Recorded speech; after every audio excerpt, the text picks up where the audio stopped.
Halo Sobat Kedai Kopi, sebelum lanjut nonton, jangan lupa ngopi dulu. Kalau sudah, silahkan subscribe channel ini agar bisa berkembang dan bermanfaat bagi semua orang.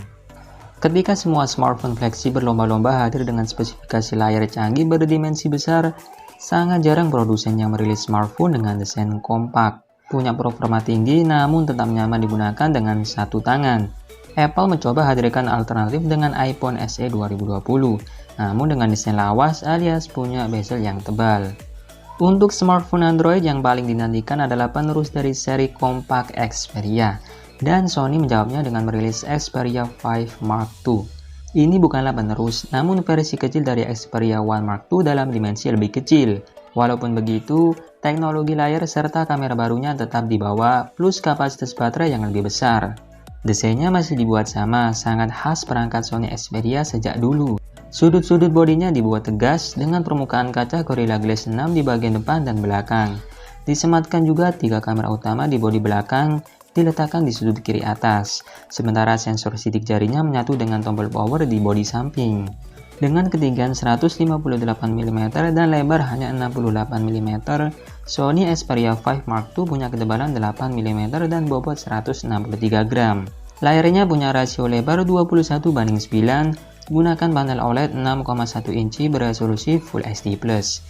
Yang cukup spesial, layar ini sudah mendukung refresh rate tinggi 120Hz dengan touch sampling rate 240Hz dan juga standar HDR. Kapasitas baterainya cukup besar untuk ukuran smartphone kompak, yaitu 4000 mAh dengan dukungan USB PD 18W. Mendukung adaptive charging, smartphone ini akan mengisi daya penuh hanya saat di penghujung waktu tidur atau di pagi hari. Dan hebatnya, Sony masih bisa menyematkan jack audio 3.5mm lengkap dengan speaker stereo. Smartphone ini gunakan chipset Qualcomm Snapdragon 865, dipasangkan dengan RAM 8GB serta pilihan memori internal 128GB atau 256GB. Mendukung jaringan 5G dan juga hadir dengan opsi dual SIM hybrid sekaligus slot kartu microSD. Smartphone ini unggulkan kemampuan gaming. Terdapat fitur Game Enhancer di mana pengguna bisa menguji refresh rate, motion blur, dan touch response.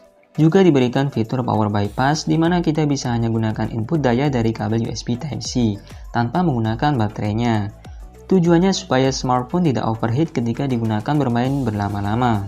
Smartphone ini punya setup 3 sensor kamera, masing-masing punya resolusi yang sama yaitu 12 megapiksel. Sensor utamanya dengan dual pixel BDAF dan OIS. Lalu ada sensor telefoto 70mm 3x zoom dengan OIS dan ultrawide 16mm. Yang absen adalah sensor 3D time of flight. Smartphone ini punya keunggulan pada perekaman video, jadi salah satu smartphone pertama yang bisa merekam video 120fps dalam format 4K HDR. Selain itu juga ada aplikasi Pro Video khusus untuk perekaman dengan variabel yang bisa dikustomisasi. Kemampuan fokusnya tidak main-main, presisi 60 kali dalam 1 detik, dan dengan real-time eye tracking AF. Menjadi smartphone flagship tentunya punya bandrol harga premium. Bakal hadir dalam 4 pilihan warna yakni black, gray, blue, dan pink. Pemesanannya dimulai di Amerika Serikat pada 29 September mendatang. Harga yang dipatok mencapai $950 atau sekitar 14 jutaan.